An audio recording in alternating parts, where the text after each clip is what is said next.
Hello বন্ধুরা, তোমরা সবাই কেমন আছো? আশা করি খুব ভালো আছো। আমিও খুব ভালো আছি। তো যাই হোক, আজকে তোমাদের সাথে না একটু অন্যরকম কথা শেয়ার করব। যেটা প্রতিনিয়ত আমাদের সবার সাথেই হয়ে থাকে। তো কি হয়? একটা মেয়ের জীবন কেমন হয়? সে ছোট থেকে বড় হয় তার নিজের বাড়িতে, তার বাবার বাড়িতে।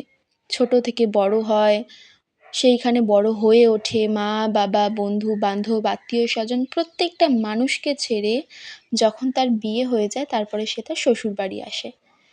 পরিবেশটা নতুন, নতুন সমাজ, নতুন মানুষজন, নতুন বাড়ি, নতুন নিয়ম কানুন, সব কিছুর মধ্যে সে আটকে পড়ে। তো সেইখানে একটা মেয়ের মানিয়ে নিতে একটু তো সময় লাগবেই, কিন্তু সেইখানে সেই মেয়েটাকে সেই পরিবেশে মানিয়ে না নিতে দিয়ে বরঞ্চ কী হয়, তার খুঁত ধরা শুরু করে। বেসিক্যালি যেটা প্রত্যেকের সাথেই হয়ে থাকে, যে হয়তো তুমি এটা পারছো না, ওটা পারছো না।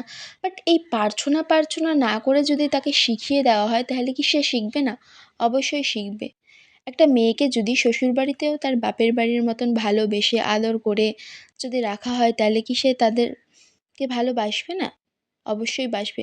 বাট সেটা তো করা হয়ই না। উল্টে সেই মেয়েটাকে বরঞ্চ তা না করে মেয়েটির খুঁত ধরা হয়।